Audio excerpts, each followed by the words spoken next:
The lens glows red when it's recording. It's really weird.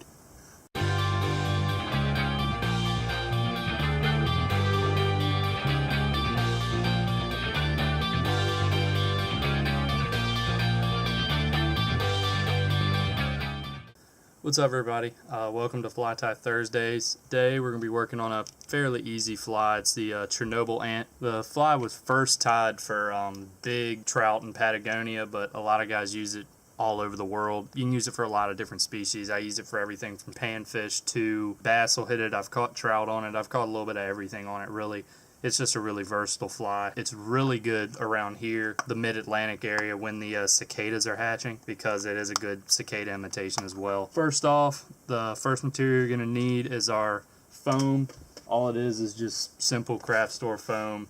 You can buy it in sheets, usually about 99 cents a piece. The two colors I'm using are just black and tan. I've already prepped the body here. It's just the black glued on top of the tan. I like to use the Loctite gel just because it seems to glue a lot better and it dries really quick. You want the piece to be, about the right size to match over top of the hook like so.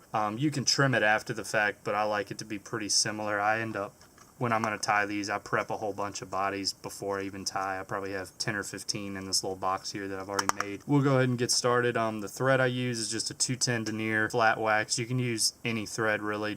I would recommend it being at least 140 or stronger, so you don't have to worry about breaking it, because you do have to put a little bit of tension on this. Go ahead and coat the whole hook with thread. The hook I'm using is an Allen fly fishing S402 size 10. It's 2x long and 2x heavy. Any general streamer hook will work, like a 10, or even I've seen people tie these as big as a 6. Usually I tie them an 8 or a 10. Make sure it's a 2x long or a 3x long, just so the body will be long and it'll look the way it's supposed to. So go ahead and coat your hook with the thread, work the thread to the back of the hook, then take the body piece that you've already prepped. Make sure it's all squared up in the shape you want, because once you tie it on, you won't be able to really shape it other than just shortening it up. Then go ahead and attach it to the back of the hook first, kind of the same way you would start or finish off a gurgler. You kind of pinch the foam a little bit as you're adding pressure to it. You can also put a dot of glue down if you wanted to keep it from spinning. I usually only put the dot of glue on the last tie-in point. That attached it to the back of the hook. Now, the other thing that I like to do is take a little piece of brightly colored foam, whether it be orange or yellow or whatever color contrasts against the body, and put a little hot spot on top. I do it on both sides, so it just lets you be able to see this fly a little bit better. And you make sure to keep your thread in the same little crease that you've already made while you're tying it. That way you don't have, thread jumping all over the place. And as you tie, this body will try to roll around on you. That's fine. It's not gonna once the fly's finished. It's just gonna do it while you're trying to tie it. The next material you're gonna need is round rubber, which I left over here.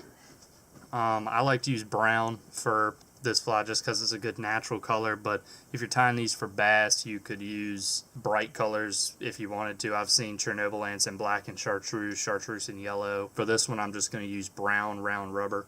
I use rubber instead of silicone because rubber sinks, so when this fly is floating, the legs will actually sink down into the water a little bit, whereas silicone would just kind of sit on top.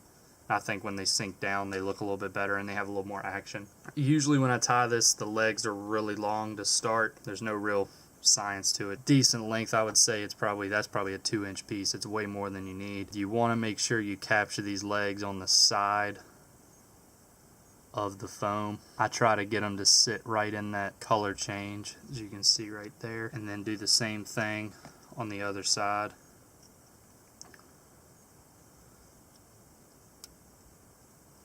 Like so. You want to make sure those legs are on the side before you jump ahead, because if they're on top or anything, you won't be able to move them later. If they're on the side, they're going to give the right profile when they're in the water. Alright, so basically that's one half of the fly done. Now all we have to do is work our way to the front. So what you do, get your thread right ahead of where you've been tying everything in. This is a step that's kind of optional. I like to do it because I think it makes them look a lot better. What you want to do is take a small Hackle, this is actually a bugger pack from Whiting. These are meant to tie woolly buggers, but when you get to the bottom of these, a lot of them are really tiny. They're almost dry fly size. I try to take just a small, real thin one, like this one right here. What you want to do is just kind of expose the tip of that feather and go ahead and just tie that in down the shank. It's all, the whole tie-in point's going to get covered up, so don't really worry about making it pretty or anything. Just tie that in going down the shank and work it all the way back to that first tie-in point where your foam is, like so.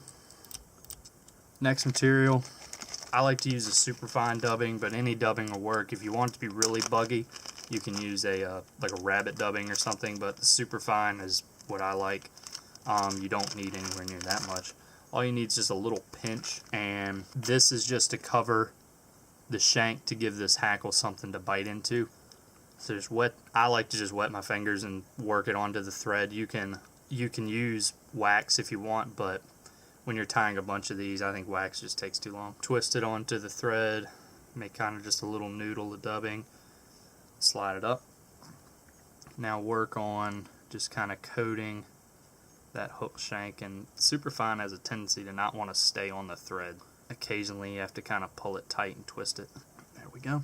So now you've pretty much covered the shank all the way up to maybe a quarter of the way behind the eye. Now you just want to work your hackle through it. Once again, don't really worry about making this look all that pretty, because chances are I'm probably going to trim some of this hackle out to stiffen it up, and a lot of it is going to get covered up by that foam.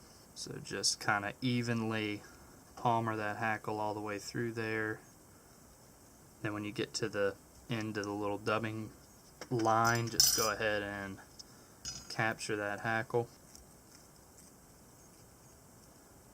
Then you can snip that off.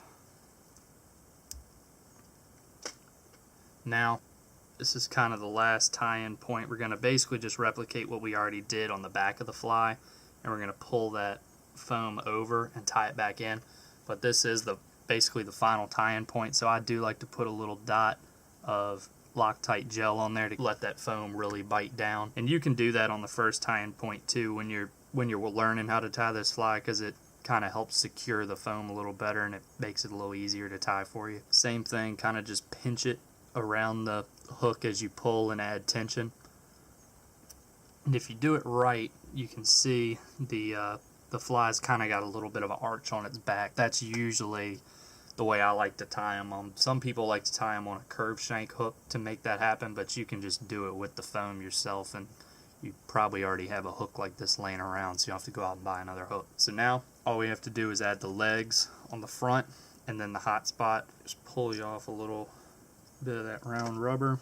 Go ahead and tie that in on the sides like we did before. Just make sure it stays relatively close to that center line between the foam. The thing is, these rubber legs, since they're round as opposed to square like silicone legs, they tend to have a lot more action in the water because they don't have any corners impeding the way they're going to move. The big reason why I use them is not just because they sink, but they do usually look a lot better. The trick with round rubber is if you keep tying it in the same place, like a lot of people tie these and they complain that the legs keep trying to come together. And the problem is rubber only goes, or the round rubber legs, they only go in the direction that they're pinched or they're drawn to.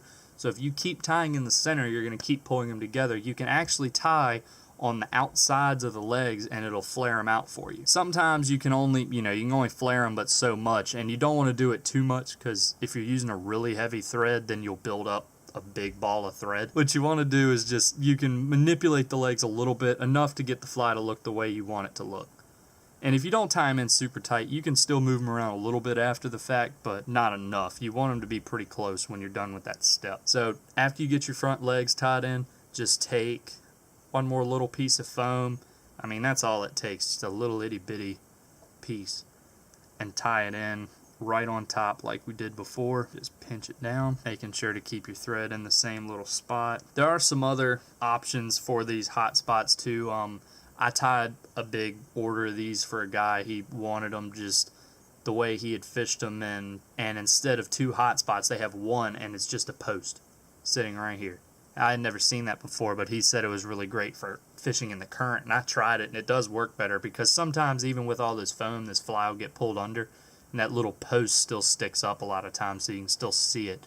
And he was using it for trout there, and he said quite a few times, you know, the trout are eating it under the surface, and you just see that little post disappear.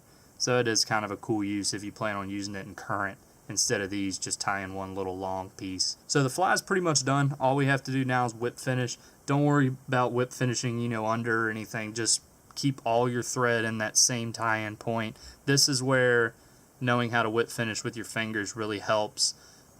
If all you do is half hitch, that's fine. Just jump your thread underneath the foam and, you know, half hitch underneath the foam right behind the eye of the hook. But I really would recommend a whip finish on this fly, or being able to whip finish. It helps out in the future with any fly you tie, really. Go ahead and cut your tag end off. Now it's about getting the legs where you want them. Depends on what you're fishing for. If you're fishing for bass, I usually recommend leave the legs a little longer, a little bit more action. It's kind of just another kind of just an eyeball thing. I get them the place where I want them, and I just leave them there, or I know what I want it to look like. Then match them up, or as close to matched up as you can get them. They're a little bit longer. There we go. So I like when the legs cross in the center. I don't know, I'm just kind of picky like that, but I think it makes the fly look a little better when the legs cross over in the center like that. That way at least it's kind of uniform. Does it matter? I pretty much guarantee you that it doesn't matter. But the only thing left to do now is just put a dot of glue right on your tie-in point. I don't like to coat all the way around this fly with head cement, because the worst thing you can do with rubber legs is get glue on them, because it'll make them warp and make them bend. Sally Hansen's clear fingernail polish won't do that, but if you use super glue like a lot of fly tires do, as soon as that super glue hits the rubber, it'll heat it up and make it warp, and you've spent, you know, 10 minutes tying this fly and now it's ruined. What I recommend is use a subtle head cement, like that Wapsi head cement, or just any kind of liquid head cement, or just clear fingernail polish, and just put a little dot right where you snipped your tag end off, and just kind of cover up your last tie-in point.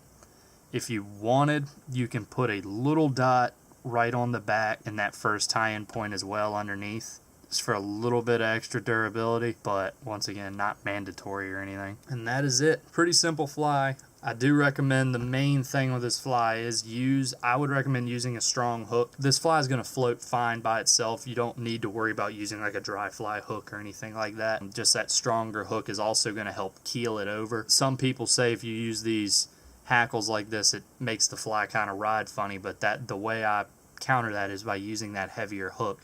You get the benefit of this hackle giving all that extra leggy profile and all those extra points where the fly is touching the water. And a lot of times in calm water, the fly actually sits on that hackle, and these legs just drape and just barely touch the water, and it looks awesome. You have to use that heavier hook for it to work like that. And like I said before, the hackle isn't mandatory either. You can just dub the body and tie it over like this and crank them out pretty quick, but I really like the way it looks with that hackle underneath. So that's it for the Chernobyl Ant.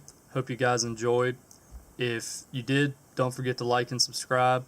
If you have any questions about this pattern or anything at all, feel free to leave them in the comments below. I'll be happy to answer them. That's it. Tight lines.